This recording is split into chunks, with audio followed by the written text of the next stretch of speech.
Voilà, alors, une petite étude, on fait nous comme ça ce soir, sur Noir, sur non, mais on va regarder la fin de la paracha de Béréchit. La fin de la paracha de Béréchit, ça parle de l'humanité. L'humanité, après Adam, après Chava, après qu'il y a eu des enfants, et on nous dit, Vaï, qui est Adam la rove al pene Adama. Ce fut quand l'homme commença à se croître sur la surface de la terre, où Banot, Yuladou lahem, et des filles leur sont nées. C'est-à-dire, il y a une humanité, l'homme il commence à se répandre sur la planète, et il y a des filles qui leur sont nées. Des filles et pas des garçons. Et Vaïr ou Bnei Elohim, ils ont vu les fils des juges. Et Benot Adam, les filles de l'homme qui tovot ena qu'elles étaient bonnes. Vaïk roulaem nashim mikol asher bacharou, et ils ont pris des femmes de tout ce qu'ils choisissaient. Voilà la tête de l'humanité, et voilà la tête de l'humanité juste avant qu'on arrive à la paracha de Noir. Ça, c'est le contexte de ce qui se passe avec Noir. Vayomer Adonai lo yadun ruchi be'adam leolam beshegam u basar veyu yamav mea ve'esrim shana.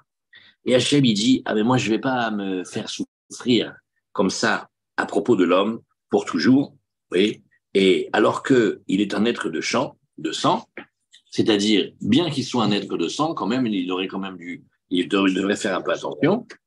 Veyu yamav mea ve'esrim shana, ces jours vont être de 120 ans.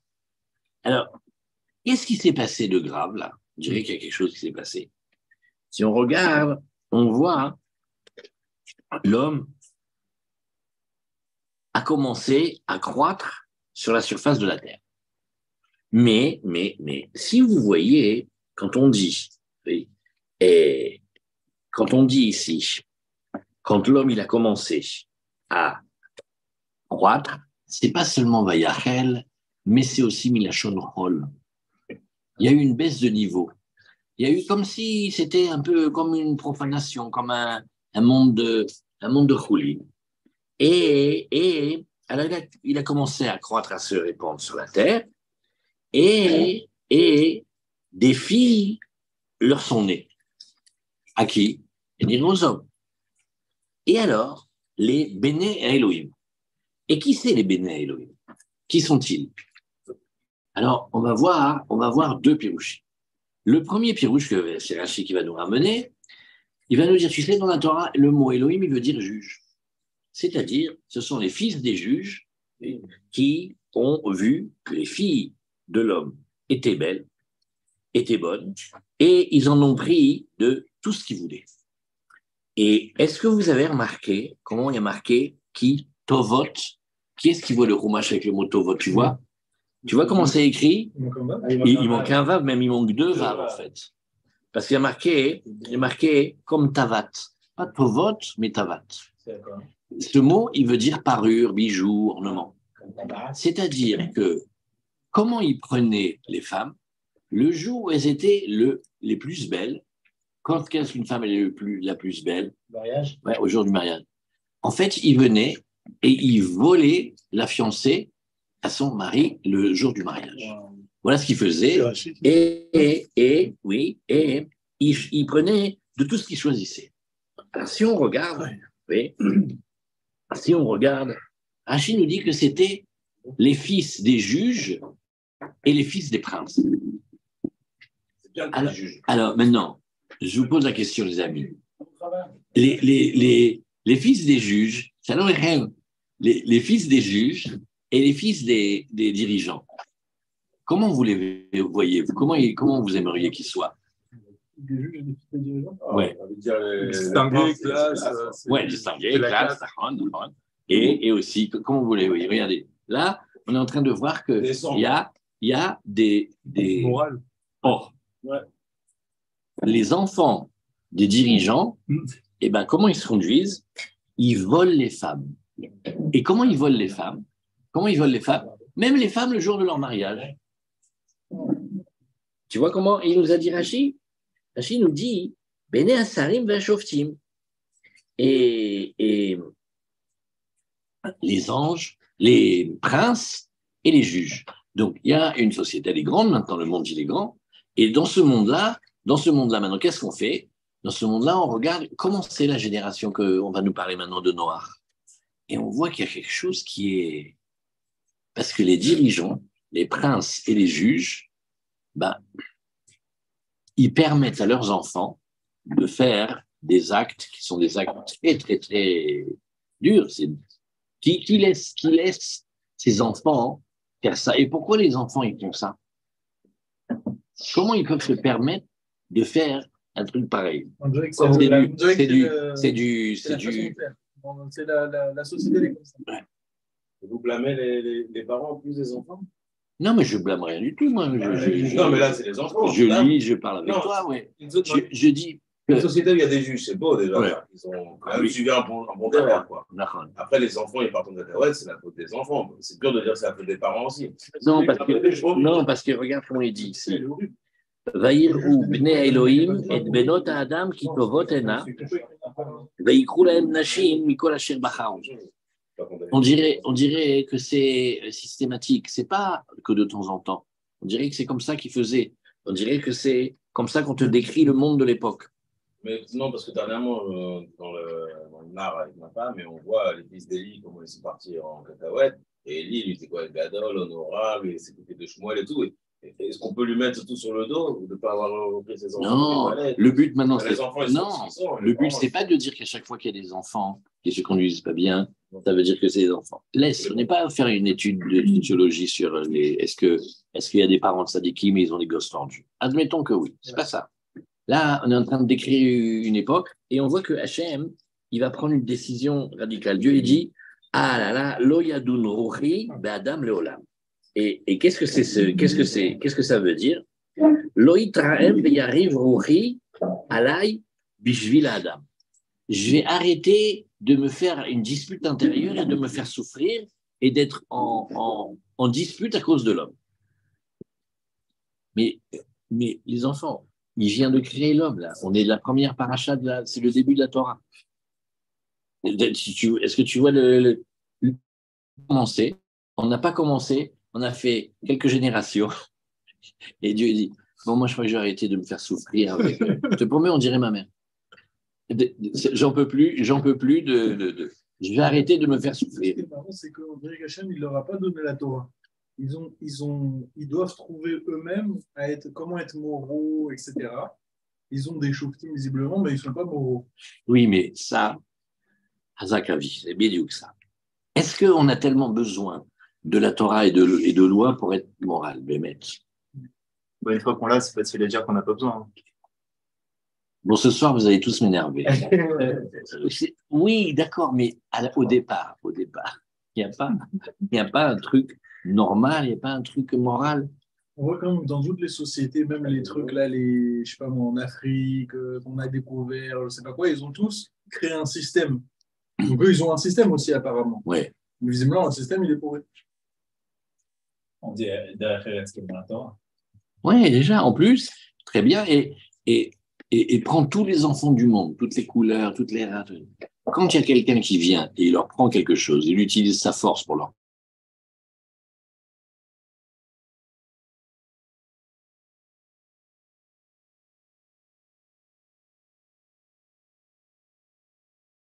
prendre.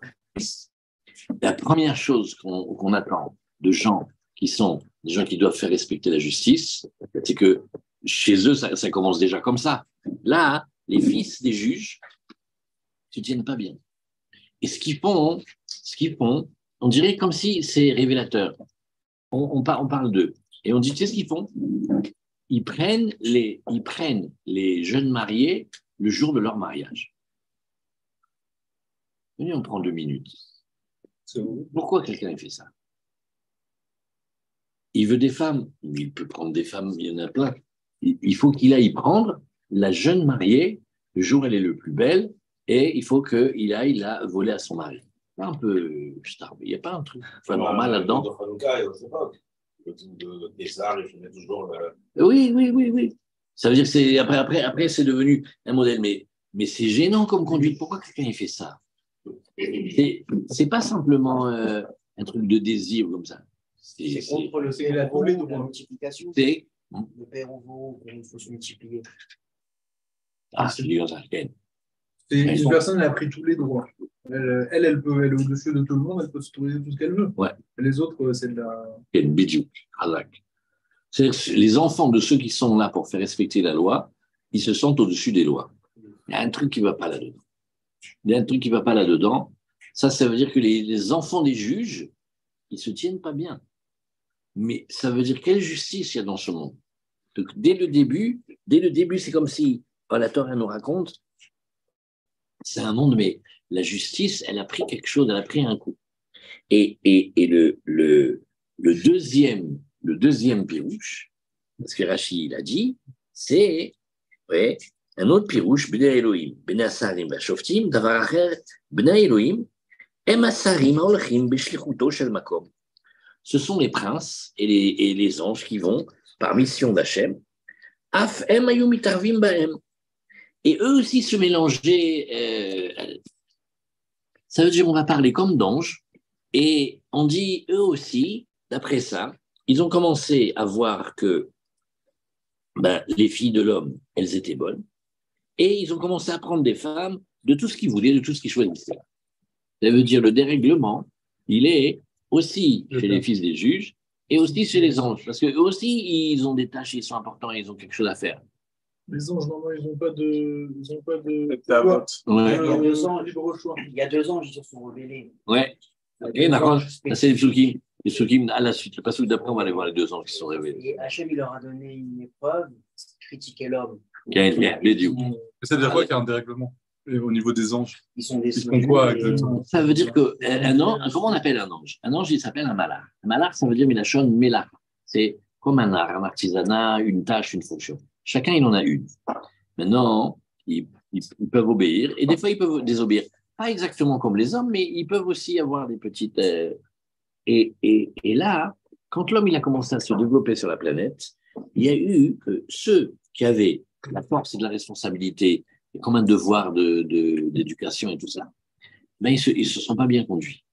Ils ont pris pour eux. Ils ont comme volé ce qu'ils ont eu pour eux.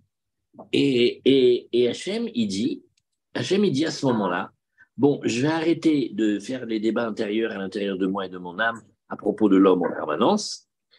Beshegam ou Bassar. Alors, Beshegam ou Bassar, Rachid dit, comme ça, comme si Dieu disait, bon, j'ai quand même fait l'homme de chair et de sang. Normalement, il devrait être humble.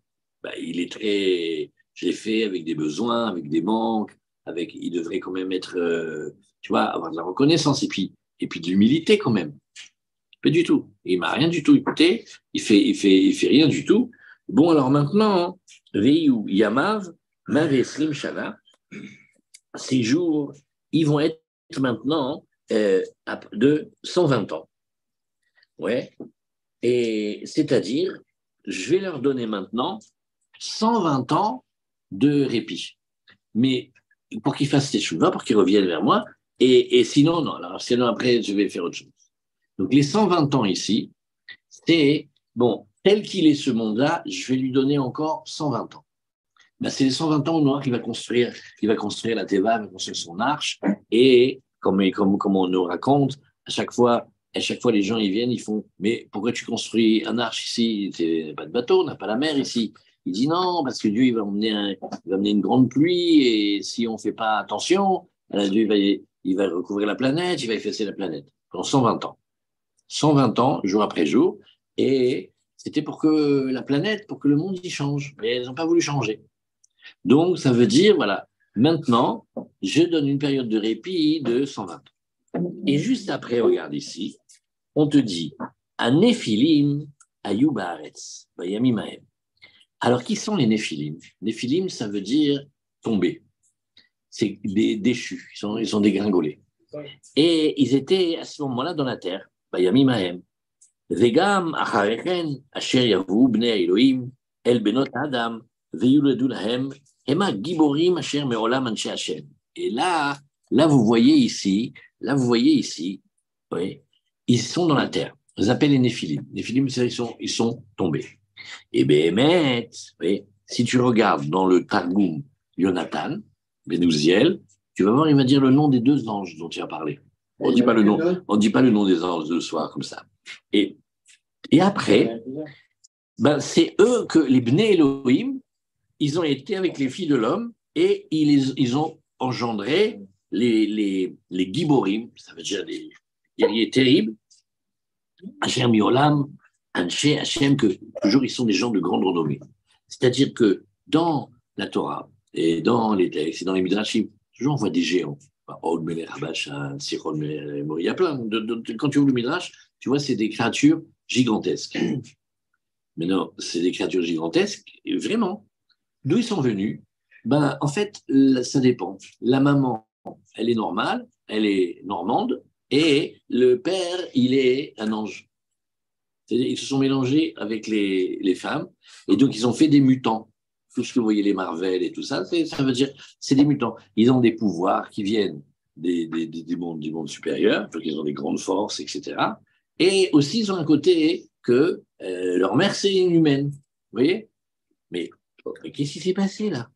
Et comment on les appelle? On dit, ben, c'est les Bnei Elohim qui ont été avec les filles de l'homme. Mais les Bnei Elohim, on vient de dire, c'est les fils des juges. C'est seulement d'après la deuxième explication que c'est les anges. Ça veut dire qu'il y a ici, il y a eu un grand mélange. Et c'est ce que David, il veut dire que il y a quelque chose ici. Il y a les anges et il y a des anges qui s'appellent les anges de vérité. Maintenant, ces anges-là, eux, ils sont très droits, et eux, quand Dieu va vouloir nous créer à nous, ils vont s'opposer à la création. Et ils vont dire, Maïnoche qui disent, non, qu'est-ce que tu vas faire des hommes et des créatures comme ça? Et ils vont te prendre toutes tes lois, ils vont les traîner dans la boue, ils vont te désobéir. Qu'est-ce que tu veux avec eux, etc. Et Hachem, il va dire, bon, je fais le veto, je décide de créer l'homme. C'est-à-dire, il va passer outre leur. Mais ils vont être tout le temps, comme ils sont des anges de vérité, ils vont tout le temps fonctionner comme des accusateurs. Ils vont accuser. Et en fait, quand l'homme, il n'arrive pas à tenir, et eux, ils ont une justification, ils vont chez Dieu, ils font, t'as vu? Voilà. On t'avait dit ou pas? Est-ce qu'on t'avait pas dit? Et ils font comme ça. Et maintenant, deux de ces anges-là, parmi les très grands, ils vont venir sur Terre. Et ils vont venir sur Terre et ils vont dégringoler, c'est-à-dire ils vont faire des trucs qui ne correspondent pas du tout au niveau d'un ange. Je vous raconte une histoire du Midrash. Il y en a un qui porte le nom de la bande de... Oui, d'accord. Et je vous raconte une histoire. Nachon, les anges qui sont descendus chez Abraham, vous connaissez comment c'est l'histoire? Ça va être des parachutes bientôt. Abraham, il va faire le Brit Mila. Maintenant, il a 99 ans. Et il est tout le temps en train de chercher des invités. Tout le temps, il cherche, il court, il veut des invités, Maintenant, Hachem, il veut le protéger. Il dit, je vais faire sortir le soleil de son écrin. Il va faire tellement une chaleur surnaturelle, personne ne va sortir. Comme ça, mon Abraham, il va pouvoir se reposer un petit peu. C'est dur de faire la Brit Mila quand on est un adulte. Oui, mais c'est sans te dire compte de la volonté d'Abraham. Abraham lui dit, non, donc il est al-Pétar, avec la chaleur étouffante. Bon, Hachem, il dit, bon, non, je ne peux pas le laisser comme ça, je vais lui envoyer des invités. Mais il ne peut pas lui envoyer des invités humains, puisque humainement, il fait un soleil tellement chaud que personne ne pourra résister. Donc, il prend des anges et il leur dit de prendre apparence humaine et il les envoie sous la forme de 3 bédouins du désert, Chavram. Et en vérité, vous savez comment ils s'appellent? Il y a Michael, et il y a Gabriel, et il y a Raphaël. Et Raphaël, il vient pour guérir, Gabriel, il vient pour Sdom, puis pour donner de la force aussi, et Michael pour annoncer la bonne nouvelle que Abraham, il va avoir un fils. Maintenant, comment ils ont mangé? Ils ont mangé de la moutarde avec de la langue, ils ont préparé de la langue de bœuf avec de la moutarde. Maintenant, eux, c'est comme des hologrammes. Quand tu les vois avec un corps, ce n'est pas un corps humain comme on connaît. C'est très intéressé. C'est une apparence la plus fine qui soit. Maintenant, quand ils mangent pas comme nous. En vérité, quand ils mangent comme c'est des créatures de feu, c'est brûlé à l'intérieur. Ouais. Parce que comment il leur a donné avec de la crème et tout le monde demande, et bassar bechala, vous connaissez la question. Et on dit oui, de toute façon, c'est pas manger, c'est brûler. Donc, parce que dès que ça rentre, eh ben, rien qu'ils ont goûté la nourriture terrestre, ils n'ont pas pu remonter pendant plusieurs siècles. C'est-à-dire qu'ils ont à peine goûté, c'est ça que veut dire, la corporalité, ce monde-là, un monde terrestre, un monde avec des envies et des désirs, ils sont restés bloqués en bas pendant des années pour pouvoir remonter. Et ceux qui sont, ça c'est encore les grands anges, et là les deux là, ils sont arrivés ici, ils ont commencé à voir les femmes, et ils ont commencé à faire n'importe quoi. Qu'est-ce qu'ils ont fait? Ils avaient de la force. Maman, c'est comme des mutants, ça veut dire qu'ils ont des pouvoirs que l'humanité ne connaît pas à ce moment-là. Maintenant, donc ils viennent aussi des anges, ils viennent des mondes en haut, pour apprendre à l'homme des belles choses, des belles leçons, comment on fait un beau monde, comment on construit une belle société, comment on fait œuvrer la paix, Et qu'est-ce qu'ils ont appris? Les armes et les vêtements comme ça pour les femmes. Ils nous ont appris l'art de la guerre, et comment tuer plus et mieux et vite. Et toutes les histoires tous les vêtements de séduction qui peuvent être. Ça veut dire qu'ils sont venus nous faire un stage de formation pour comment mieux peut déglinguer la planète. Et c'était des très grands anges quand même. Ça veut dire que quand ils viennent et ils parlent sur nous, ils font, regarde-moi ces hommes-là, regarde ça, comment il faut tellement d'efforts pour les bouger, pour leur faire pour un oui, pour un non, regarde, ils résistent pas aux tentations, regarde ceci, regarde cela. Mais eux, tout grands qu'ils étaient, ils ont passé une semaine ici, on les a retrouvés à Berlin. C'est quand même fort. Maintenant, eux, quand ils parlaient, quand ils sont dans leur monde, ils te parlent, oui, et le Hémet, et la vérité absolue, et Dieu, et l'homme il faute. Mais maintenant, s'ils viennent chez nous, ne serait-ce qu'un petit peu, ils résistent pas. Ils résistent pas. Ça veut dire que Béchégam ou Bassar, Hachem, il dit, je ne les ai pas fait anges, moi, mes créatures chéries, les humains, je ne les ai pas fait anges. Ils ne sont pas en contact avec ici. Mais quand je vais les mettre ici dans un monde, avec des limites, avec des besoins, ben, tu vas voir, ils vont me reconnaître, ils vont avoir de l'humilité. Rien du tout, ils n'ont pas eu d'humilité. Parce que le pouvoir que je leur ai donné, j'ai donné le pouvoir à des juges, à des princes, à des hommes de loi, mais ils ont fait que prendre pour eux. Et la preuve, c'est qu'un homme juste, la première chose qu'il essaye de faire, c'est de faire que ses enfants ils soient droits. La première chose. Ça ne sert à rien d'aller parler et d'aller faire des trucs à droite à gauche si les enfants... Par contre, tu as raison, que après, comment ils sortent, c'est aussi des prières et tout. Mais quand même, on s'attend à ce que le fils d'un juge, il soit bien quand même, non? Qu'est-ce que vous dites? Si les Néphilim, si les anges qui viennent d'en haut et les princes, ils ont fauté, est-ce qu'on peut dire que c'est parce qu'il y a eu autour d'eux une ambiance générale, eux ils étaient comme ça, ils sont arrivés à Harvard et tout, bien tranquille, ils ont vu autour d'eux de la débauche, ils se sont dit bon, nous, ça commence à les tenter, et en plus de ça, ils ont... c'est l'innocence du premier de la classe. C'est pas moi, c'est eux, c'est les prolétaires. Pourquoi je dis ça? Parce que même les animaux, ils sont étonnés. L'animal, il a un instant la girafe avec la girafe et l'éléphant avec l'éléphant. D'un coup, ils ont commencé à faire des trucs. C'est même pas leur style, les animaux. Pourquoi? Parce qu'autour d'eux, ils ont vu les hommes commencer à faire. Oui, d'accord, ça, d'accord. Les animaux, ils ont imité. Donc, les hommes, ils ont une influence. Donc, peut-être que ces hommes bas, ils ont influencé et les fils de juges et les anges. Et que c'est pas eux directement. Mais mon chéri, quand tu vas être un juge, tu crois que tu veux fréquenter que des gosses du 16e arrondissement? Bien poli et bien élevé. Au début, c'est ce qui se passe jusqu'au jour où rien du tout. Tu vas devoir t'occuper des gens qui sont, pas dans la loi, des gens qui sont en dehors, des gens qui sont dans des grandes difficultés. C'est bidiouk. Ce qu'on attend dans de loi, c'est qu'ils sachent.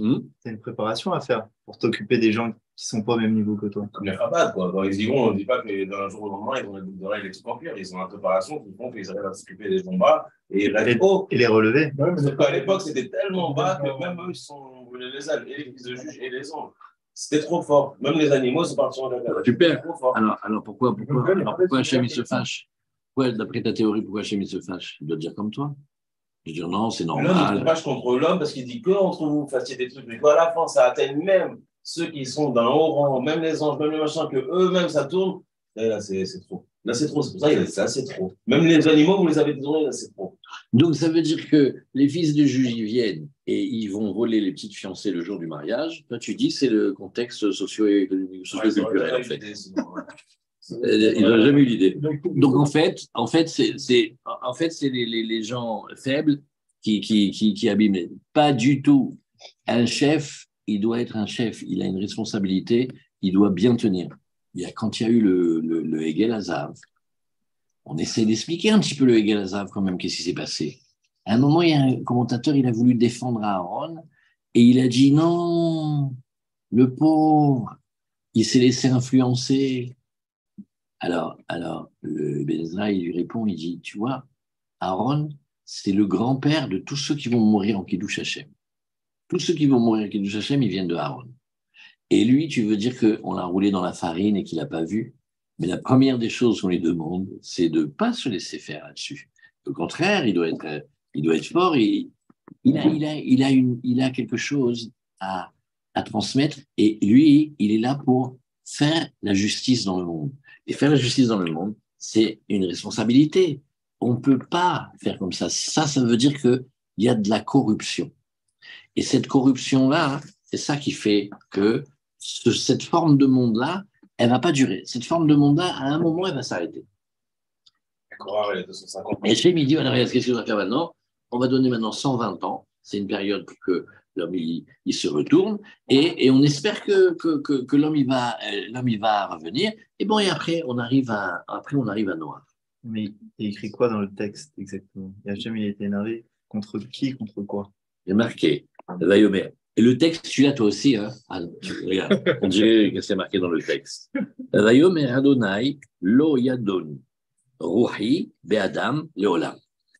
Je ne vais pas juger mon souffle dans l'homme en permanence. Et Rachid explique, loïtraem, je ne vais pas me mettre en colère, il arrive ruhi, et que mon souffle, mon esprit, mon âme, ils se disputent alaï, contre moi-même, bijvil adam, à cause de l'homme. C'est-à-dire, ça lui vient comme un souci, c'est-à-dire, il dit, c'est pas possible, il va me rendre gèvre. Et Léorech Yamim, Ine Gam Ruchi Nidon Bekirbi, Im Leashrit, Im Veim Lerachem. Et quel est le débat intérieur? Comme si Rachid te dit, qu'est-ce qui s'est passé, comme si on pouvait dire, à l'intérieur d'Hachem, il y a un débat. Je vais avoir de la rahmanout pour lui ou je vais le détruire. Je ne sais pas qu'est-ce qui est le mieux pour lui. Et Loye Madon Zeberuchi Leolam. Alors, cette tempête-là, à l'intérieur de moi-même, elle ne va pas être éternelle. Klomar Leorech Yamim. Beshegam ou Bassar. C'est-à-dire, Bishvil Shegam Zot, Bo Sheu Bassar, Vafal Piren Enon Nikna Lefanaim. Hachem, il a une question, il dit, tu vois, je l'ai créé de chair, limité, avec des besoins. Et bien, quand même, il ne veut pas se plier de nous. Et ça le fait comme une maman, elle a dit, je ne sais pas qu'est-ce que je vais faire avec lui. Pas ça qu'il aime, Hachem, qu'on lutte et qu'au final, on va vers lui, on aille vers lui. D'accord. Alors, pourquoi? La conduite de ce monde-là, elle est, toutes ces parachutes-là, qui montrent un monde de dureté. On est avant les mondes de douceur. Ces mondes-là, c'est des mondes de dureté. Et ces mondes de dureté-là, c'est pour nous montrer qu'est-ce qui va se passer quand Hachem il va faire un autre système. Il va faire avec Noach une partie et avec Abraham encore une autre partie. Et là, tu vois ici, Al-Shem Shenaflu ve'ipilu et haolam ou bilshon ivrit lashon anakim. Oui, bime dor enosh ou bime Caïn. Et aussi, oui,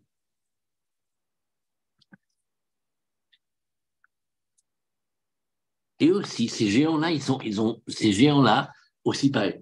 C'est tout ça, c'est le contexte dans lequel il va arriver Noir. Et Noir, il arrive dans un monde comme ça. C'est un monde dur. C'est un monde très, très cruel. Et celui qui reçoit le pouvoir d'Hachem, qu'Hachem lui donne un pouvoir à quelqu'un, ça veut dire qu'il lui donne de la malroute, n'importe quelle chose qui te donne, que ce soit un très grand roi ou quelqu'un qui a une petite responsabilité, cette malroute, elle est faite pour que tu fasses du bien avec. Et pas que tu t'occupes de toi, mais que tu fasses avec du bien. Le pouvoir. Et là, le pouvoir, il a été détourné et ils l'ont utilisé aux fins personnelles. Et normalement, c'est très juste ce que tu dis avec le Piravirivia, Hachem, il a fait le monde pour que le monde il soit bien rempli et qu'il y ait un homme et une femme. Et c'est ce qu'il a dit. Alken, Yazov Ish, Aviv, Etimo, Vedavak, Veishto, Veyuli Basar Echad. Et que, au travers de cet amour-là et de ces couples qui vont se faire, il va y avoir des bébés qui vont naître. Et Hachem, il veut que le monde il se peuple comme ça. Maintenant, quand le fils du juge, il va prendre de force la petite fiancée, tu crois qu'elle va faire du Piravirivia et tu crois il a bousillé. C'est pas simplement le geste, c'est qu'il a abîmé quelque chose. Il abîme, il appelle la cellule familiale, il abîme il abîme l'amour, il abîme tout. Et ça, c'est ça. Ce qui veut dire que quand on est dans ces générations-là, c'est des générations de grands bienfaits, mais c'est des générations de dureté. Parce que bédiouk, parce qu'on s'est habitué à tout recevoir, il n'y a pas quelque chose où on prend la valeur des choses. Parce que si on fait vivre quelqu'un très longtemps, dans des conditions très favorables et très agréables, nous, on rêve de ça. Je rêve d'être marié encore 5 siècles, 10 siècles, amen. Mais qu'est-ce qui s'est passé ici? Ça va de pair avec un retraitissement de la vie de l'homme. Avant, on vit des siècles, et maintenant, à partir de maintenant, on va pas vivre. D'ailleurs, c'est très rigolo parce que quand on dit jusqu'à 120 ans, on a l'impression, quand on lit, que avant, je te faisais vivre 9 siècles, maintenant, ça suffit. Maintenant, c'est 120 TTC. Non, c'est que Hachem, quand il parle à ce moment-là, il fait, tu vois la date d'aujourd'hui, voilà, vous allez compter 120 ans, je vais encore être patient 120 ans, mais au bout de 120 ans, le monde, il ne peut pas continuer comme ça. Mais c'est aussi comme les 120 ans quand tu dis à quelqu'un, on dit à quelqu'un, c'est ton anniversaire, Adme Avesrim. Mais Meavesrim, c'est la version raccourcie. Parce que normalement, on devrait dire Ad Shameot Veshoshim, comme Adam Arishon. Mais on n'ose pas dire ça. Quand même et tout. Mais en vérité, c'est. Alors, ces générations-là, elles ont quelque chose. Elles sont dans la génération de Adam Arishon, en fait. Et Adam Arishon, il a reçu une vie qui est comme éternelle. Et l'air et la planète, elle est incroyablement belle et riche et agréable. Il n'y a pas besoin de faire beaucoup d'efforts pour obtenir. Et plus on va dans les générations, et plus ça descend. D'ailleurs, tu vois, il descend comme ça dans les générations de générations. Et après les générations de Noirs, tu vas voir qu'il y a peu de qui vivent plein des siècles. Mais pourquoi Hachem il réduit ça? Parce que ça va de pair avec ça.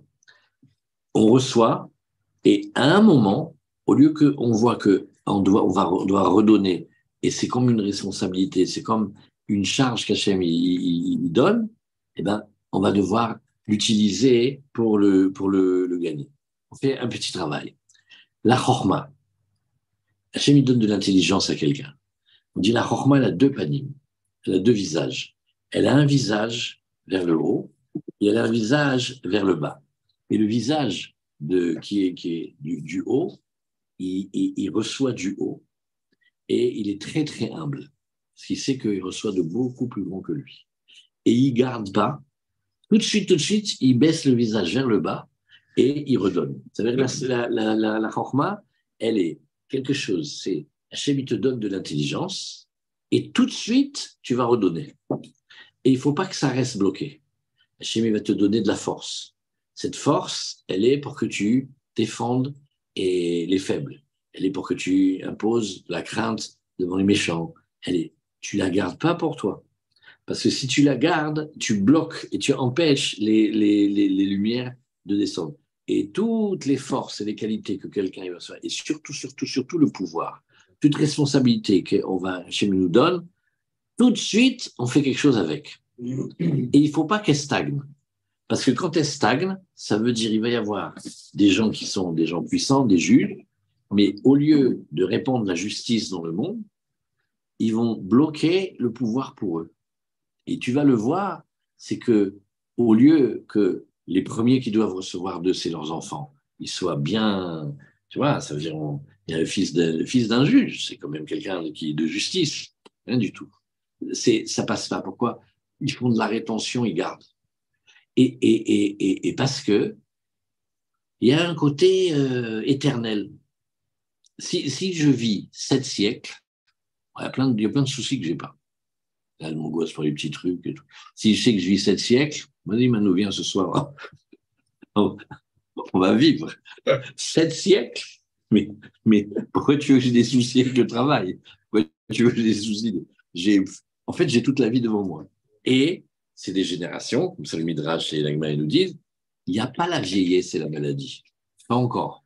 Il n'y a pas la vieillesse, ça va arriver plus tard la vieillesse, et il n'y a pas la maladie. C'est pour ça que quand quelqu'un éternue, on lui dit les chaim, parce qu'avant les gens quand ils mouraient, ils éternuaient, ils mouraient.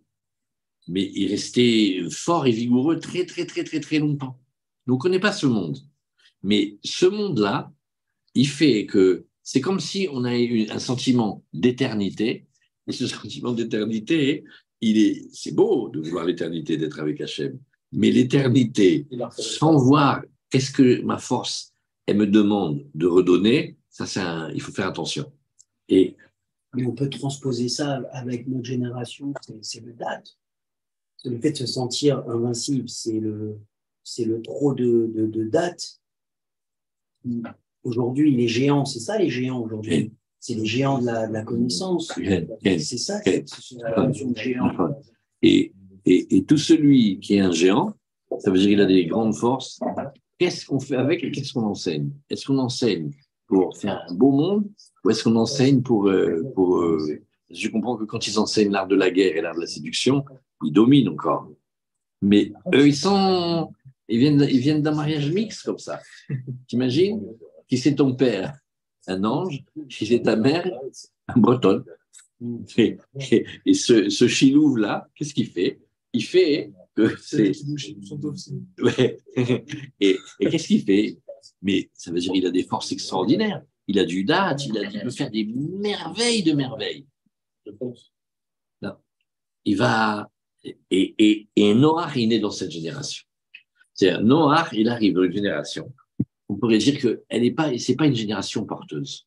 Qu'est-ce qu'on fait quand on est dans un monde que, mais moi j'aurais aimé dans un monde d'amour, un monde de fraternité, un monde de douceur, et on fait naître dans un monde, et on peut pas faire de réclamation. Des fois tu dis, ouais, moi j'aurais aimé naître dans une autre époque, ou sous une autre forme, etc. À qui tu vas te plaindre? Quelqu'un, il peut, quoi? Il arrive dans une génération, mais quelle horreur d'égoïsme et de pouvoir voler. Et il arrive, il est là-dedans. Et alors, lui, regardez comment il est. Et alors, il y a les psukim où Hachem, il nous dit Vayar Adonai ki rabat adam baaretz. Alors Hachem, il a vu que la méchanceté de l'homme, elle était grande sur la terre. Vechol yetzer marchavot libo rak olayom. Et toutes les pensées de son cœur, c'est que pour être égoïste toute la journée.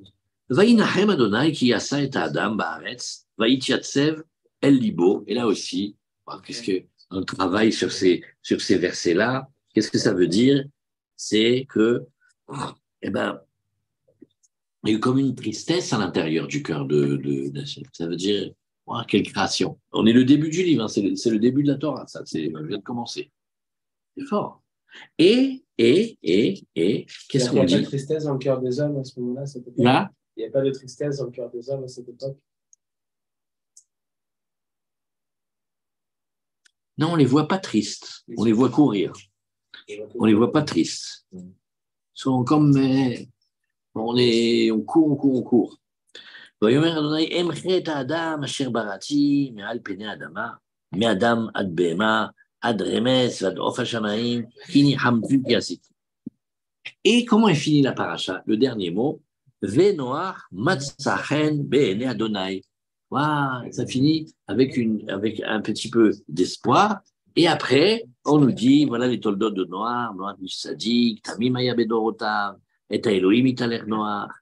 Et oui, le début, c'est Venoach Massa Ren Bene Adonai. Qui c'est Noach? C'est le premier de Sadi. C'est Le premier de Sadi. On parle de lui avant ou pas? Ouais, et on parle de lui avant. non, on vient de dire ici, hop, Noach qui arrive. Alors. C'est le fils de la Mecque, on l'a dit juste dans les psukim avant. Ken. Mais on n'a pas raconté qu'est-ce qu'il a fait. Non, c'est pas le premier de Sadi. Non, mais il a été nommé soulager la génération. Hein. Comment? Il a été nommé pour soulager la génération. C'est ça, Ah, il était nommé pour soulager la génération? Que la grâce présidentielle. Où tu vois? Montre. Il y a Nachamenu. Il n'y a pas marqué que ça fait. Oui, il y a Nachamenu, c'est pas ça son nom? Noach, c'est moi la question là. Noir, c'est Narf. C'est pas ça? Noir, c'est Narf, ouais, c'est ça. C'est Qu'est-ce que tu dis? Non, Noir? on disait une Armeno, tout ça. Noir, Narf, c'est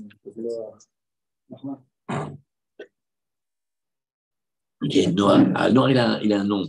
Noach Matzachen. Noach, son nom, on le lit d'une manière et on lit de l'autre.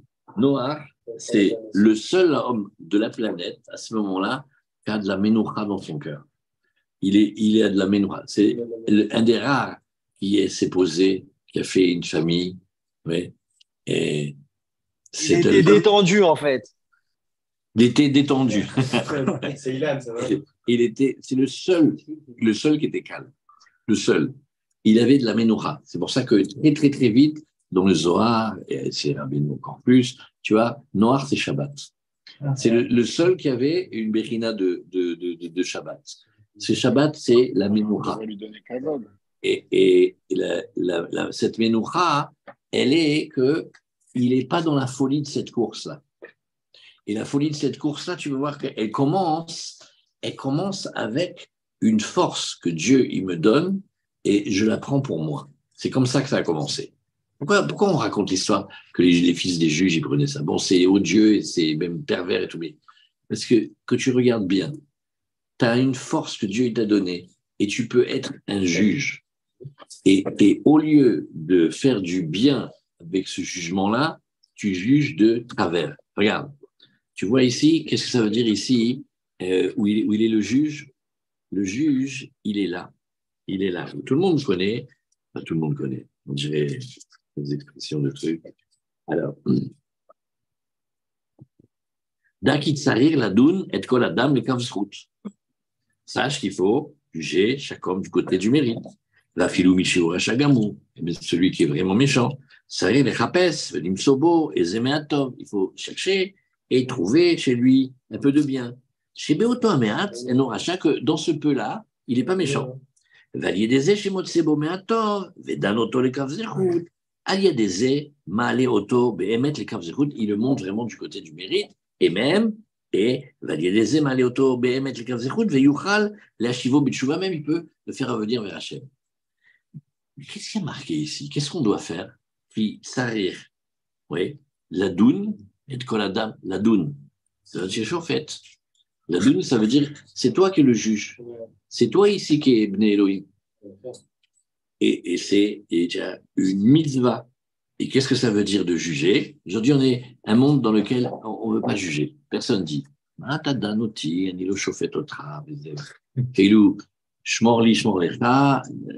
Je ne veux pas juger. Qui je suis pour juger, etc. Ici, c'est dit exactement le contraire. C'est comme si le monde, il est en attente de savoir comment toi tu le regardes.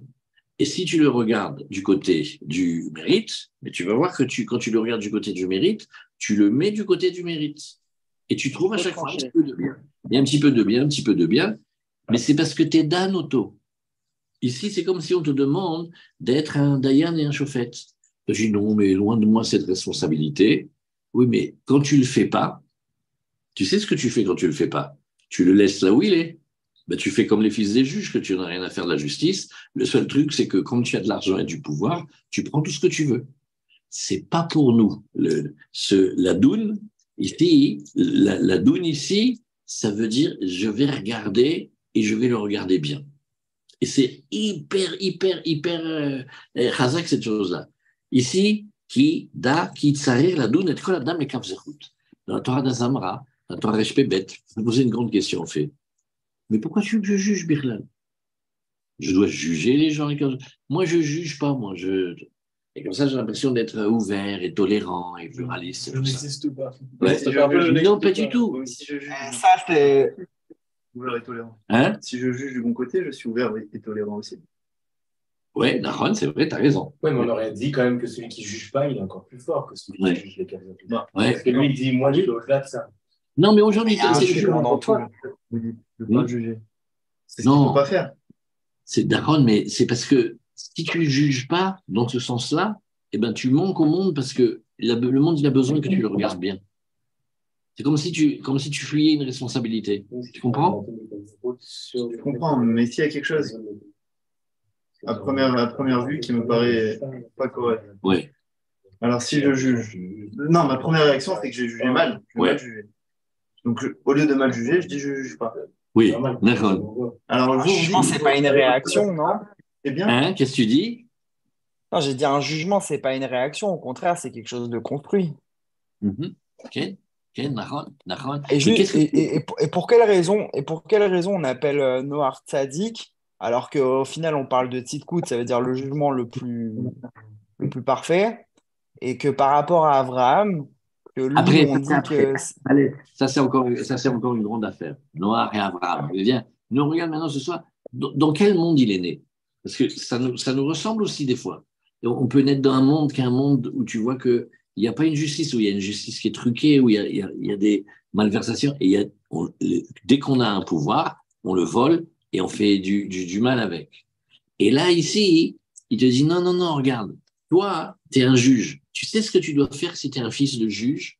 Tu dois regarder le monde avec un bon regard.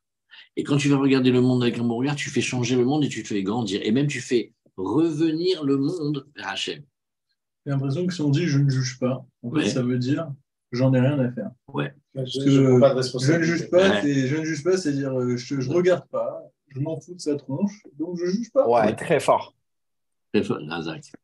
Sauf que. Bravo, Ilan. Non, mais T'es un fan. Non, bien sûr. Ah, il a- Et comme il disait le chanteur, tout mais pas l'indifférence et tout. Mais oui, parce que ça s'appelle l'indifférence, ça s'appelle Mais c'est mais- ça qu'ils font en France aujourd'hui. Ils disent, moi, je juge pas. Mais en fait, ils en ont rien à cirer. Ouais. Non, mais celui qui dit je sais que en jugeant je vais mal juger, celui qui dit Ouais. pour moi le monde il est trop mauvais. Ouais. Si je commence à juger, je sais que Ouais. je vais mal ça. juger. Alors lui, il pourrait peut-être se dire je préfère ne pas juger, non? Alors, c'est ce qu'on lui dit. Tout ça et cette théorie, et encore la petite sœur de cette théorie, non, parce que tu dois te bouger. Tu dois. Oui, mais en réalité, il voit qu'à la finale, il juge mal. Il va juger, mais il juge mal. C'est mieux qu'il s'écrase et qu'il se mette de côté. Moi aussi, je vois que quand je mange pas cachère, donc finalement, j'ai arrêté de manger. Non, tu manges cachère. Ouais. Tu ne peux pas dire ça. C'est une fuite, c'est une solution. Elle n'est pas envisageable. Elle n'est pas vraie. Elle n'est pas écologique du tout, celle-là. Parce que de toute façon, toute la journée, tu juges. Ouais. Et tu fais semblant que non. Et si tu te juges, toi, bien, et tu juges devant toi tes amis, bien, et le monde bien autour de toi, et tu regardes, et tu regardes, et tu regardes, c'est ça qu'on attend de toi. Mais l'inverse de ça, c'est quelqu'un qui va dire « je juge pas », mais qu'est-ce qu'il fait? Il va, jusqu'où ça va? Ça va prendre la vie de l'autre, prendre la fiancée abîmée dans l'endroit le plus pur, dans le bride, dans l'endroit le plus saint. C'est comme il faut regarder bien. Comment on dit jugement en hébreu? Où tu dis l'ishpot comme un chauffet, ou tu dis la doune comme un dayan. Qu'est-ce que tu dis, Simchat? Mais dans le cas où la personne elle vient prendre la femme de l'autre alors que c'est son mariage, comment tu juges bien, par exemple? Ben lui, il n'a pas bien fait. Mais c'est pas le bien jugé, ça. C'est quand même bien jugé, hein, franchement, parce que tu l'as pas. On devrait tous parler en hébreu parce que le mot jugement, il veut pas bon. qu'on applique tellement le bon jugement que même lui, on le trouve. Bon, alors viens, on le fait. Viens, on va trouver bien. Comment on va? Non, comment on va là? Non, mais c'est ça que je veux comprendre. Bien jugé, c'est pas forcément. Non, c'est pas ça que tu veux comprendre. Là, ici, alors, comment tu tu viens de peux dire, une action tu as quelque chose, pareille? tu as une force. Dieu, il te donne une force. Cette force-là, tu fais du bien avec les Hachem. Tu donnes. Et pas, tu voles et tu prends. Maintenant, le contraire de ça, c'est juger favorablement. Maintenant, Le juger favorablement le méchant, une grande affaire. Est-ce que c'est pendant qu'il fait ce qu'il fait? Ou est-ce que c'est à côté de ce qu'il fait? Ça mérite une étude. Quand tu prends un méchant et tu le juges favorablement, tu lui trouves un casse-route, c'est en général pas sur ce qu'il fait maintenant. Sur ce qu'il fait maintenant, c'est pas bien. Mais tu dis, non, mais à part ça, il a des trucs bien. À part ça, il a des trucs bien. Ou il a eu des trucs bien, ou c'est pas possible qu'il ait pas fait quelque chose de bien. Et Rav, c'est peut-être une question bête, oui. mais est-ce que vous diriez que le mot jugement, puisqu'il est négatif en français, est-ce que c'est propre, est-ce que c'est juste de la sémantique finalement? Le fait de voir bien la chose. J'ai pas entendu, c'est de la sémantique, c'est-à-dire que d'un mot, on en fait une conception, alors que le mot, il veut rien dire en lui-même. Tu connais des mots qui veulent rien dire en lui-même? Bah, le mot jugement, en l'occurrence, là, maintenant, vu qu'on parle de... En fait, on parle pas de jugement, on parle juste de voir bien le monde. Non, mais c'est ça, chérie. C'est pas juste que tu vois bien. Parce que le juge, il va faire exercer la justice dans le monde. Ouais. Il tranche. Par exemple, quand le juge, il dit que la personne ne doit pas payer, elle paye pas. C'est fort, ça. Si le juge, il dit qu'il doit payer, il paye. Si maintenant, moi, je regarde quelqu'un et je le juge favorablement, maintenant, tous ces décrets, ça va d'après comment je l'ai jugé. Et c'est ça le travail. Le travail d'un vrai juge, c'est de regarder et de faire bien. Maintenant, et de faire exercer la justice, parce que des fois, alors, comment ça se fait que Noir, il a pas pu sauver sa génération? Je n'ai pas compris. Comment ça se fait que Noir, il n'a pas pu sauver sa génération en jugeant bien? Ça veut dire qu'il a mal jugé. Un des reproches, si jamais on peut, c'est ça, c'est celui-là. Ouais. Ça veut dire que, mais maintenant, attention, parce que si nous on était à sa place dans ce monde hostile, il faut voir qu'est-ce qu'il pouvait faire. Pour que je comprenne bien, Rav, juste une chose, pour qu'on s'entende bien sur la définition de jugement, est-ce que par exemple, si je vois une couleur, elle est rouge ou elle est bleue, est-ce que ça s'appelle ça un jugement? C'est-à-dire je juge dans mon système de ma tête que cette couleur, elle est bleue ou elle est jaune. Est-ce que ça s'appelle un jugement de ce dont vous parlez là? Non, on parle de jugements qui vont changer le monde. C'est le jugement sur l'homme. On parle sur l'homme ici. Moi, j'ai une question de base. Oui. Là, on dit qu'on doit juger, mais que les shoftim ou chaque juif, il doit juger? Est-ce que nous, on est tout simple? Les shoftim, ils représentent une partie de nous. Quand on parle de cette génération-là, en vérité, on parle de chacun d'entre nous. Et on est tous là-dedans. Donc, on doit être chauffette de l'autre? Tout le monde est chauffette. Mais ça applique le djinn, ça, c'est pas... Non, parce que quand tu le fais, les caves, ça amène beaucoup, beaucoup, beaucoup de bien dans le monde. Ça amène beaucoup de bien dans le monde parce que tu extirpes une situation dure et tu la rends Ouais, mais douce. on n'avait pas répondu, là. Comment on juge bien quelqu'un qui a pris la femme de l'autre dans son mariage? C'est ça que tu veux ce soir?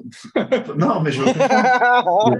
Non, regarde, je le réponds. Eh bien, je vais te dire, c'est un mec super parce qu'il a appris à se tordu de Ratan apprécier sa kala. Il n'a rien appris du tout, il n'a même pas connu sa kala. Si, ce qu'il dit, elle est tellement belle que le gouverneur, il l'a volée. Ça te va? Non. Tu veux une autre? Fais-toi, fais-le toi. Moi, je ne peux pas le juger. Non. Moi, je me retire. On ne parle pas de cela. Ah, regarde. Lui, il se retient. Et qu'est-ce que tu penses? Alors, viens. Et qu'est-ce que... Voilà.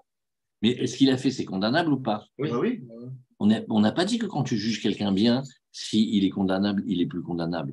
On a dit que tu vas lui trouver une raison d'exister dans sa vie ailleurs. Ben là, je n'ai pas trouvé de raison. Là. Hein? Là, on n'a pas trouvé de raison. Mais là, tu ne connais pas la personne. Pas... Non, mais on a un exemple. Ça se connaître la personne, mais on a un exemple. Il faut bien trouver une raison. Les Bnei Israël, ils se sont corrompus avec le Chet Hagen.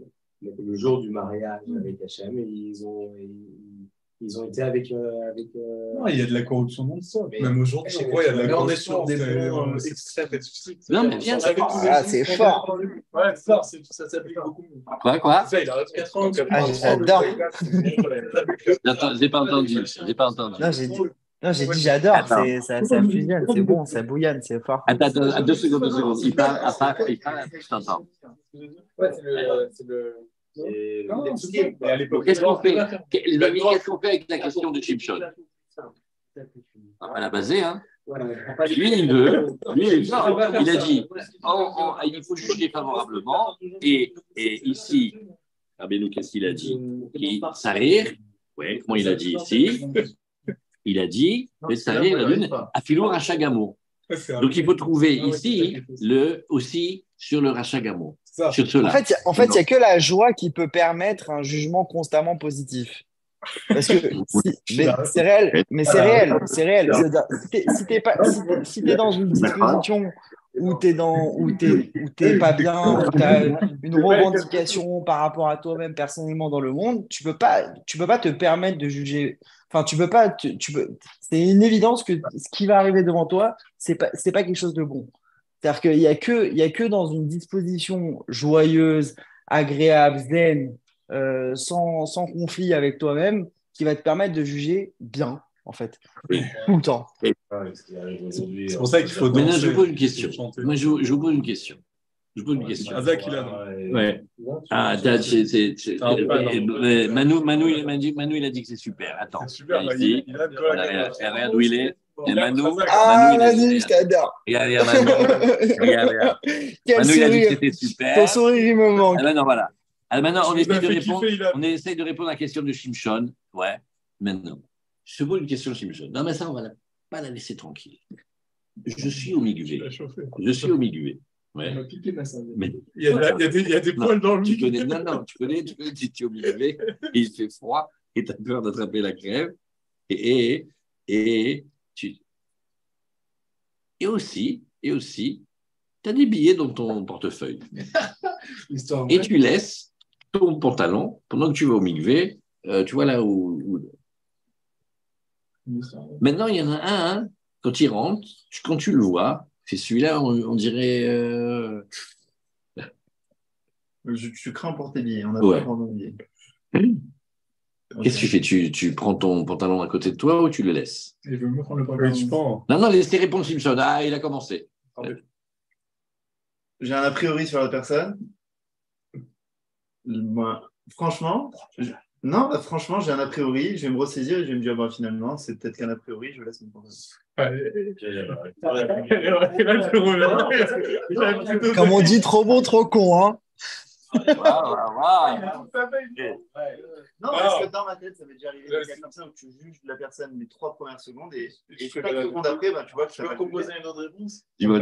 Donc oui, je le laisse. Je peux proposer une autre réponse. Tu fais genre l'air de rien. Tu vas chercher ton truc, tu le mets autre part et au moins t'es tranquille. Tu fais pas genre la honte, comment dire. Ah oui, d'accord, il faut pas le faire, d'accord. Tu fais genre l'air de rien et tu changes tes affaires en si tu récupères ton argent. Ça, tu le fais pas honte. Non, mais là, t'es pas la double les cases d'affaires. Maintenant, tu confirmes ton mauvais jeu. Maintenant, on change. On avance encore un pour Simpson. Maintenant, tu le connais, tu sais que. Concret. Il fait les poches dans les tu le sais. Ok, alors. Qu'est-ce que tu fais avec le pantalon?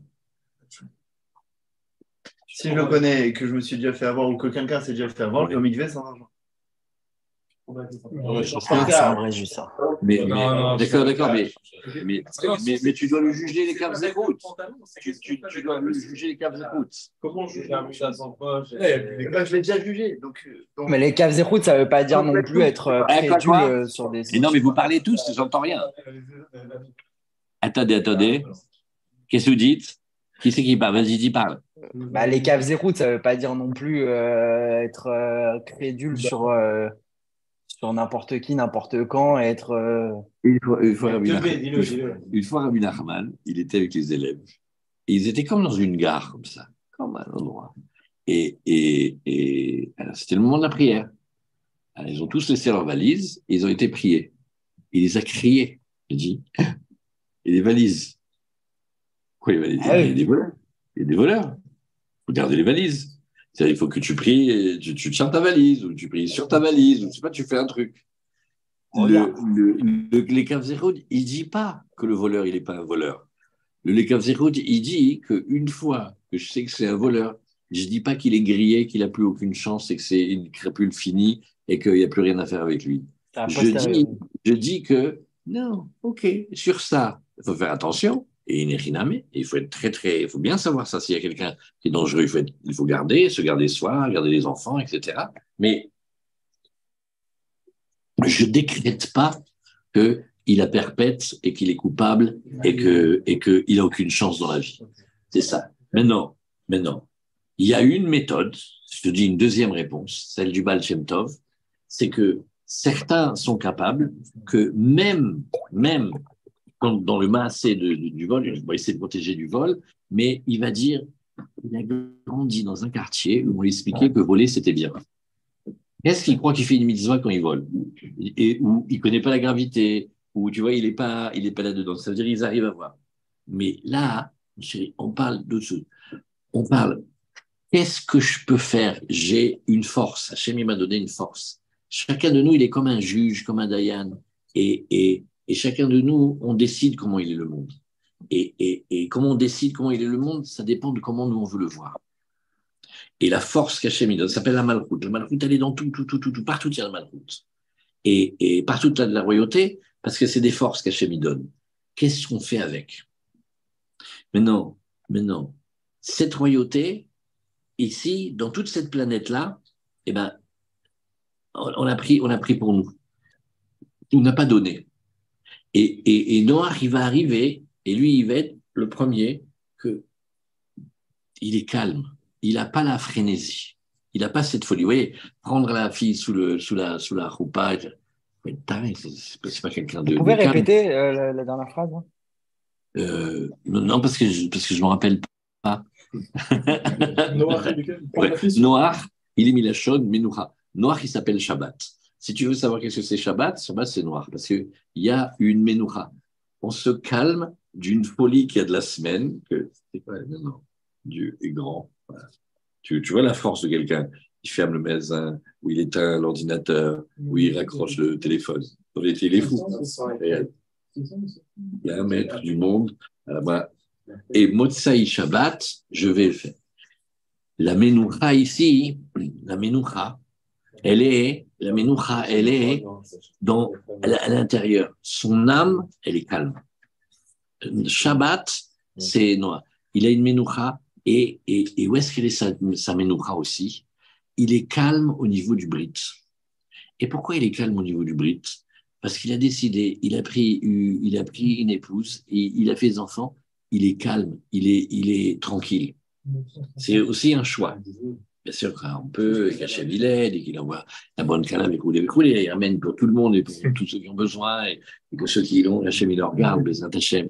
Mais il se pose. Il est le seul homme avec de la paix intérieure dans un monde de fous. C'est pour ça que on doit faire hyper attention comment on parle de lui, parce que comme on a vu dans Rachi que ouais, mais tu te rends pas compte, s'il était de l'époque d'Abraham, il valait rien du tout. Comment on parle de nous-mêmes en fait, comment on se juge nous-mêmes d'abord en fait. Quand ils te disent ça, et c'est parce qu'ils te disent une leçon. C'est pas pour que tu fasses un hit parade de savoir qui est le plus grand et pas le plus grand. Noir, c'est heureusement qu'on a eu Noir. Noir, il arrive ça peut exister qu'un homme, il est posé à l'intérieur d'une époque folle. On est un peuple de tzadikim. Sa crainte. Il avait de la crainte. Oui, la crainte d'Hachem. C'est ça qui l'a calmé. Il a exactement. C'est très, très juste. Ben oui. Et c'est lui, il était dans les midotes. Et comment on a de la crainte en groupe, en fait? Comment tous ensemble, on peut avoir la même crainte? C'est ça l'idée. Non, chacun il a, mais on la met ensemble. C'est un peu l'idée de prier ensemble, d'étudier ensemble. Chacun il la met. Mais voilà, ça, il a Bémet. C'est le seul qui a eu ça. Parce que le monde court. Il y a comme une frénésie dans les mœurs et dans la vie et dans le rapport à l'argent, pas net.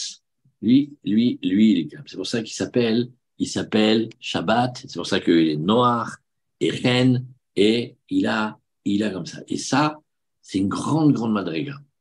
Il est capable, même dans un monde très hostile, de savoir rester posé. C'est presque un miracle. Parce que normalement, on devrait dire que le monde, il te perturbe. Lui, il a un truc, il a comme ça. Et même dans la semaine, il représente la Bechina de Shabbat. Ça s'appelle les images de Gdusha. Les images de Gdusha, c'est on prend avec nous le Shabbat et on le transporte dans la semaine. Pendant le Shabbat, on emmagasine la douceur du Shabbat, ou la bonne odeur, ou l'épouse, ou les enfants, ou tout. On emmagasine des images de Gdusha, ce qu'on a pu étudier ou lire tranquillement, ou le bruit de la tfila, ou même le bruit du tchoun qui fait. Et on le prend avec nous, et l'odeur, tous les 5 sens, et on le prend avec nous, et on le transporte dans la semaine. Et quand dans la semaine, on sent qu'on s'oublie, on ramène ces images-là, et ça fait que le Shabbat, il aide à traverser. C'est l'Admour de Piacenza, il avait expliqué comme ça, c'est Razak, ça s'appelle un vrai travail. Lui, il arrive dans un monde de fous à rester posé. Bémet, amen, que nous aussi on sache faire ça. Amen. Avoir cette capacité de. Mais pour un monde de fous, que nous on arrive à rester posé, pour le monde, nous, on est des fous. Nahon, très juste. Ça fait comment ça entend. Très juste. Ça, c'est très juste. Une des premières questions que j'avais reçues la première question que j'avais reçue, c'est que on dit Hachem, il a eu de la patience pendant 120 ans. Mais quand tu as de la patience pendant 120 ans, tu t'habitues aussi. Mais, qu'on irait que. Et il parle. Noir, il parle, il raconte. Et à chaque fois, il ramène les gens à qui ils doivent être. Et il a réussi ce qu'il a réussi. Il n'a pas réussi. Non, noir. Il n'a pas réussi, ouais. Tu sais que chaque personnage que tu vois dans la Torah, c'est toi. C'est une partie de toi. Quand on parle de noir, on ne parle pas d'un homme qui s'appelle noir. On parle de moi. On parle de toi. On parle de nous. Maintenant, quand on parle des fils des juges et des géants qui ont un truc, c'est Bédiouk. Et à chaque fois, c'est la même question qui revient. On a de la force, on a de l'intelligence, on a plein de choses qu'Hachem nous donne. Mais qu'est-ce qu'on fait? Et la force de jugement que tu as, elle est pour juger bien le monde. Et pour prier. Regardez le pauvre noir, de là où il est. Quand même, les maîtres du Midrash, ils font « Ouais, mais il aurait dû prier plus pour sa génération. » Et prier plus pour sa génération, c'est ça, Shimshon. C'est que même si tu vois bien que cette génération ne veut pas, mais si tu ne pries pas très fort, c'est comme si tu les as enfermés, que tu ne peux plus rien pour eux, et qu'on ne peut plus rien pour eux, et que personne ne peut plus rien pour eux. C'est ça à Filou Rachagamo, tu dois laisser une place dans ton cœur que tu fais.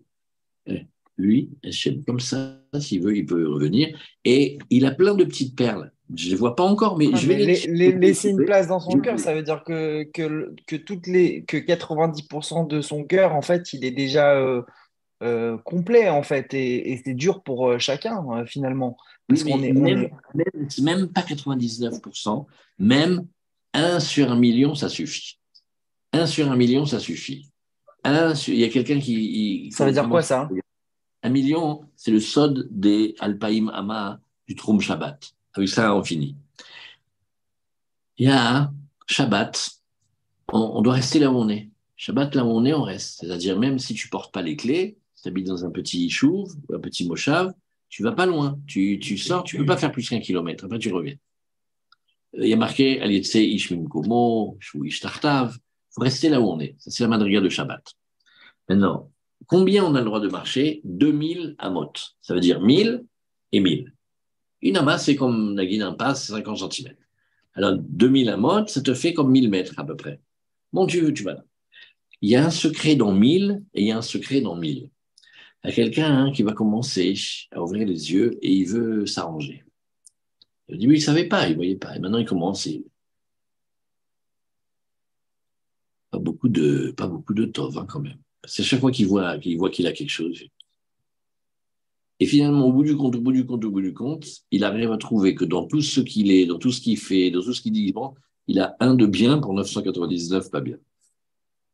Pas beaucoup. Mais après, il prend la qualité qu'il vient de trouver et il la refait, il la regarde, il la recherche, et il voit en vérité que 999 sur 1000 de ce qu'il fait, c'est égoïste, c'est égocentrique, c'est pour plaire, c'est pour ceci, c'est pour cela. Donc, il lui reste 1/1000 de 1/1000. C'est-à-dire, il lui reste de bien 1 sur 1 million. Pas beaucoup, hein. Eh bien, c'est ça la Nekuda Tova. La Nekuda Tova qui te dit tu dois chercher la Nekuda Tova, même 1 sur 1 million. Pourquoi? Parce que 1 sur 1 million, c'est pas beaucoup. Mais si elle est encore là, ça veut dire que tu es indestructible. Parce que ça veut dire qu'il y a 999 999 guerriers terribles qui sont venus et tu es encore là. Tu m'excuses, toi, tu es le plus fort du monde. Je dis oui, mais j'ai morflé. Non, mais on n'est pas en train de regarder ça. Le simple fait qu'il reste encore un tout petit peu, ça veut dire que ça veut dire que tu es immense. Ça veut dire que, même, tu vois ce que c'est, même pas 99%, dans ton cœur, ça n'empêche pas ce qu'il fait. Il fait ce qu'il fait, et ce qu'il fait, c'est pas bien. Il ne faut pas dire que ce qui est bien et ce qui n'est pas bien est bien. C'est péché. Ce qui n'est pas bien, c'est pas bien. Ce qui est bien, c'est bien. Il ne faut pas inverser, Chas Shalom. Mais tu viens et tu dis, mais il y a un point où il peut. Des fois, c'est quand tu lui parles, surtout, c'est quand tu le regardes, et aussi beaucoup, c'est quand tu pries. Et quand on prie, enlever de la tête cachée me donne cette force de prier, vraiment, vraiment de croire que jamais je me dis, non, mais bon, lui, c'est grillé. Parce que quand je dis, bon, c'est lui, c'est grillé, c'est là que j'ai jugé, que j'ai empêché. Je laisse une petite porte. Non, combien elle est grande la porte? Des fois, 1 sur 1 million. On ne la voit même pas. C'est pour ça qu'il faut la chercher. Alors, je peux poser une question un peu chiante sur la halakha de ne pas sortir. Sur la halakha de ne pas sortir, du coup. Ah, de Shabbat, oui, oui. Alors, comment on transpose ça sur la halakha de ne pas sortir de Minamot? C'est-à-dire qu'il y a 1000 et 1000. Non, mais toi, tu habites à Paris. Toi, tu habites à Paris. Paris, c'est une grande banlieue. Toi, ton village, il est grand. Mais imagine, tu habites d'un tout petit moshav en Israël. Il est tout petit, il y a 20 familles. Et après, tu comptes à partir du grillage. Tu comptes de là où tu vois, tu comptes. Tu fais 2000 pas. Et quand tu fais 2000 pas, tu t'arrêtes. On ne parle pas que tu portes des clés ou des livres. Hein. Tu n'as rien du tout. Mais parce Donc, en fait, la limite, la limite de là où tu peux aller, c'est la vraie Nekuda Tova. Ça fait 1000 fois 1000. Ça, c'est ton trip à toi. Tu fais-le, regarde, vérifie, viens, on discute. J'entends ce que tu veux dire, mais viens, on vérifie. Ça, je ne sais pas. Ça, c'est toi. Et voilà. On met un point ici. On fait une fila. À savoir garder ce calme-là et de ne pas être excité et de ne pas être avec les peurs et avec les frénésies et qu'on garde la madriga de Shabbat à l'intérieur de nous, mais chazak. Et qu'on ne soit pas comme les fils des juges, qu'on prend le pouvoir qu'Hachem nous donne. Vous savez combien on a de pouvoir, combien Hachem nous donne de choses? Si on regarde, on a plein de force et plein de pouvoir. Et des fois, on a du pouvoir aussi sur les gens nos proches. Qu'est-ce qu'on fait avec? Bémet, si on prie que Hachem ne dit rien, dès que tu me donnes une force, tu m'aides. Tu me laisses pas comme ça, tu m'apprends à faire avec du bien. Et pas aller de voler tout ce qui bouge. Tu me laisses garder bien le brit, et tu me laisses garder droit avec l'argent, et tu m'aides à être honnête, et tu m'apprends, Bémet, que en vérité, oui, je juge, mais tu vas m'apprendre que comment je juge pour faire pencher la balance. Mon jugement, il sert à faire pencher. Pas de dire que le mal, il est bien, et pas d'inverser, mais de faire que je ferme pas la porte. Et je fais attention à comment je parle, et surtout des Bnei Israël, et comment je... Ça commence par soi-même aussi ou pas? Bêta, tout ça, c'est ça. Il est néphilim, tout. On peut dire que le Rav, il était tzaddik Bédorotav. Ça veut dire vraiment, Béhémet, c'était un vrai tzaddik parce que dans sa génération, il était tout seul à être tranquille pendant que tout le monde était fou. Ouais. Moi, je fais même attention. Tu sais, c'est pas parce que les maîtres, ils discutent que par rapport à Abraham ou par rapport à Noach que nous sommes obligés de rentrer dedans. Hein. Ça veut dire, c'est pour une étude, c'est pour que tu gagnes quelque chose. Parce que là-bas, c'est que quand il y a un Ish Chesed qui arrive, il remet en question tout le monde d'avant. Tant qu'il y a Noach et qu'il n'y a pas Abraham, le monde, mais quand il y a quelqu'un qui arrive comme Abraham, En fait, il remet en question tout le système. Et nous, on marche maintenant avec le monde, avec Abraham, on monte avec Zadim. Amen.